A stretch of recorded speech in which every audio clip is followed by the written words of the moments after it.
Welcome everybody to the first episode of Strange Scrolls in a new format. Where the scrolls come to you. Look, the guy on the couch right now with me. Hello. Mr. Christian Hopkins. Absolutely. Hey, look, first episode, you've been my closest friend. Oh and, my gosh. dude. Just say it. Forever. Best friend. Forever. Dude, literally for I don't even. Yeah, Can we it's say crazy. decades? Decades. Dare we say decades? I'm going to dare to say it. Oh my gosh. But we had a podcast. That's right. It's still in the ether, and we have our dreams for it, the Taco Boys podcast. You do video game streaming. Yes. You create content, quiet content, all sorts of stuff going on. But you're a video gamer. Gamer for life, baby. You know far more about video games than I do. I've always told him that too. Yeah. I look at him constantly. Whenever I see him, I say, "Listen, look at me, boy." For this first episode, Go on. I was going to the idea for this show is that we discuss something very odd or just different from the internet with a guest. Absolutely. And so I thought, what is something strange that maybe you've heard about or maybe you haven't heard about within the realm of video games? Are you aware of what is considered to be the worst video game ever made? Ooh, the worst video game ever made? Ever made. Well, I'm going to tell you about it. Yeah. Is it a popular one? No. Okay. Okay. I will say that it's now become infamous because of how wildly unpopular it was. Okay. So the classic movie E.T. Okay. Extraterrestrial. Yes. Now, when that movie came out, Atari thought, hey, wouldn't it be a great idea to capitalize on Absolutely. the popularity of E.T. Oh, yes. and create a video game for our already limited gaming system, the Atari 2600. Yes. This game went down in history as the worst video game ever made. Any movie to video game adaptation Yeah. has been pretty horrible. Yeah. I will tell you, there was one that was amazing, absolutely incredible. And perhaps one day you could actually play this because it's only on older systems. Okay. They've not updated it at all. They probably never will.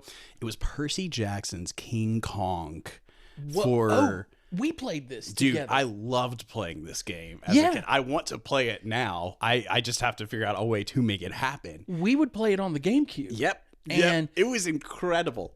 it would was be so interesting to good. see because I have a couple of your older GameCube games. Mm-hmm. I'll have to dig through them and see if it's in there. Yeah, That if would be not, it's fun. probably at the homestead At as the well. home. At the Home. Now, here's the thing: is that this video game system, the Atari 2600, Go on. it was revolutionary because it had Pong, it had Pitfall, and it had all of these very classic games that were very simple. Mm-hmm. You know, it was just a very simple gaming console, Right. with a little joystick and a red button.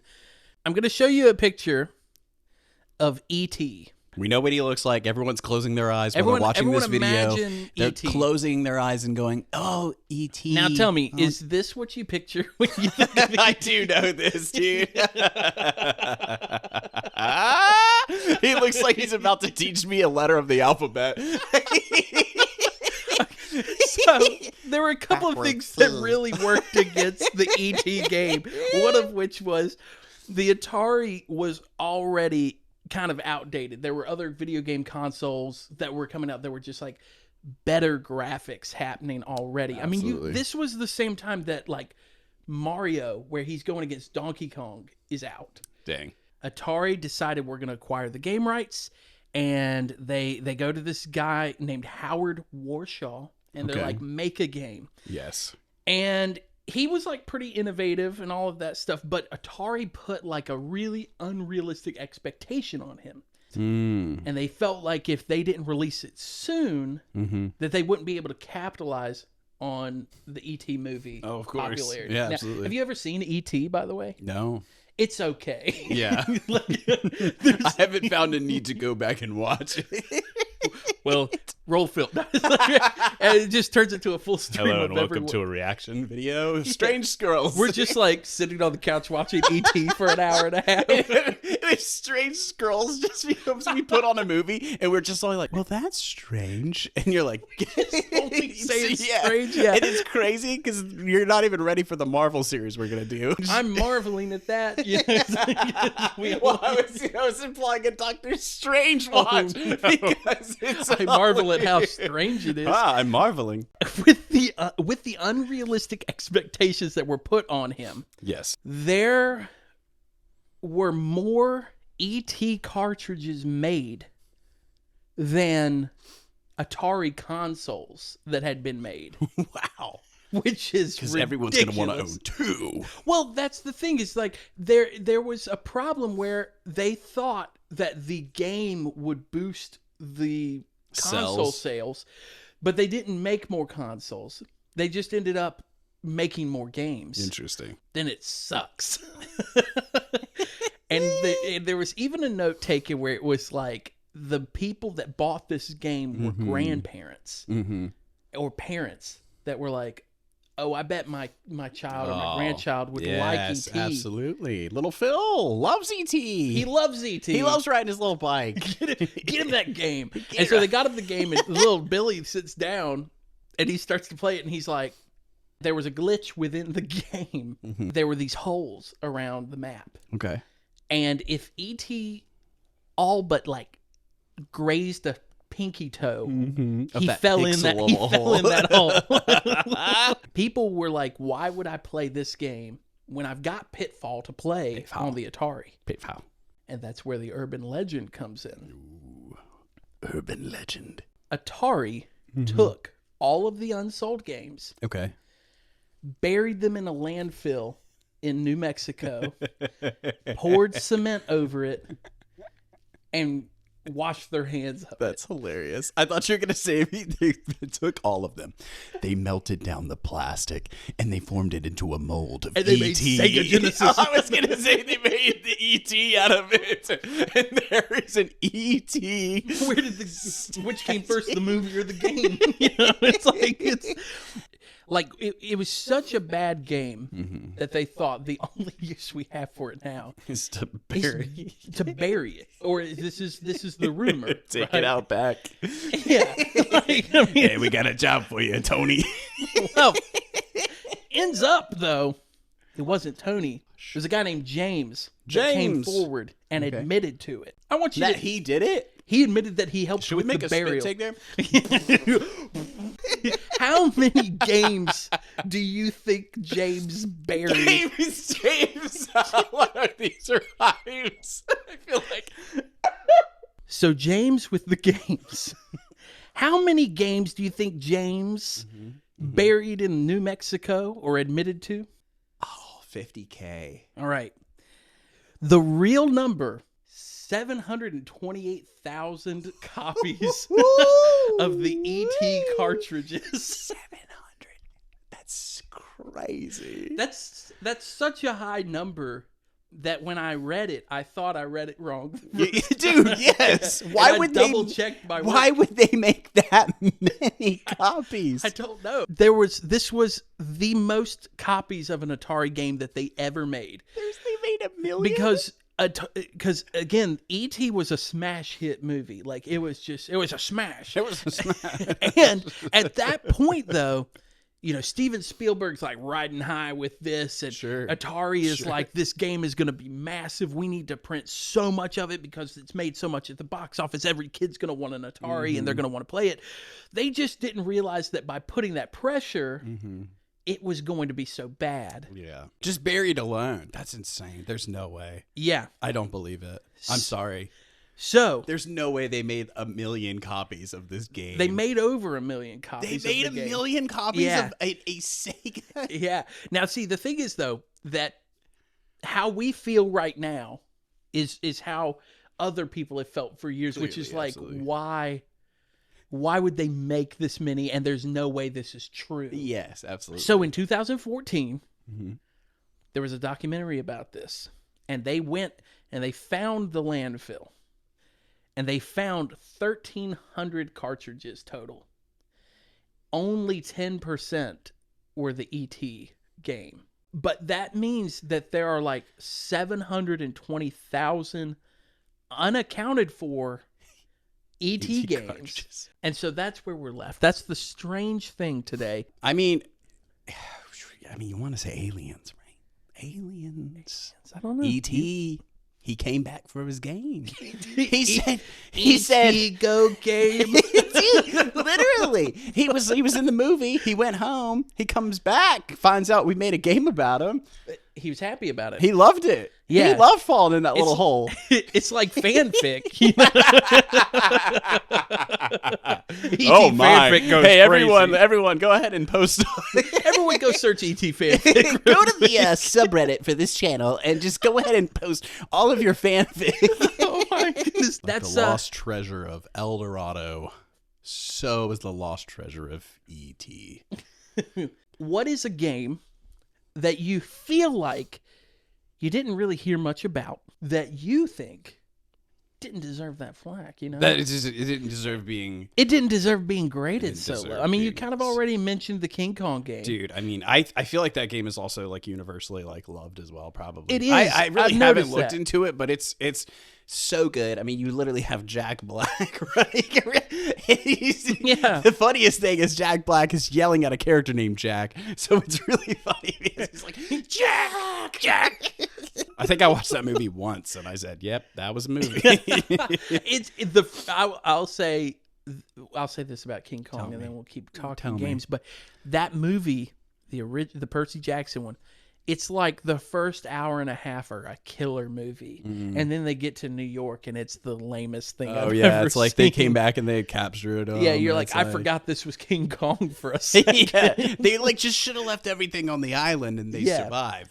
iPhone games. Oh, do you remember Jelly Car? Jelly Car, dude. Holy crap. So Jelly Car was this game that released on like probably the earliest edition of the iPod Touch. I literally can't believe that you just brought up Jelly Car, dude. I haven't thought about that game in 10, 11, 12 years. I can't find it anymore. I feel like I tried to find it and I don't think it exists anymore. Oh my goodness. I've got to see it. It's you were this car made of jelly. And basically, you had to get from point A to point B on levels. And sometimes the levels were structured, and sometimes the levels also were jelly as they're well. Gelatinous in ways. Yeah, or sometimes it would be like there's this really pointed triangle that you have to get over. Okay, they don't have original Jelly Car anymore. And and now that you're saying it, it reminds me of the fact that they came out with Jelly Car 2, and I remember not liking it as much. Like the magic of it was gone. They have Jelly Car Worlds, though. It is still, it's there. Yeah, it's there. So Jelly Car Worlds, I'm gonna download it just because. Great. Here's your next Let's Play, dude. Totally. Honestly, it'd be amazing. Oh. It's an Apple Arcade exclusive. Oh, Apple. Because they know it's good. Apple. They know what they've got. They're gatekeeping Jelly Car. Gatekeeping Jelly Cards from everyone. Hashtag free Jelly Car. You know what I just heard? I heard there's 700,000 iPod Touches buried in New Mexico in a landfill with Jelly Car on it. Don't even make me go into the Flappy Bird phones. My name's James, and I buried 700,000 Flappy Bird iPods. Yeah. Okay, quick note on James. I think James was totally lying. Dude, James was like, I did it. How many did you bury, James? We buried 700,000. James goes home to a house full of ET cartridges. He's like, they'll never find it. The cartridges, and he sits down and he's like, E.T. phone home. They'll be looking forever. Jelly Car, dude. What a random game pull. That game I do think about sometimes. It was a little red car, cute little orangish red car, if I remember right. Yep. Oh, it was so good.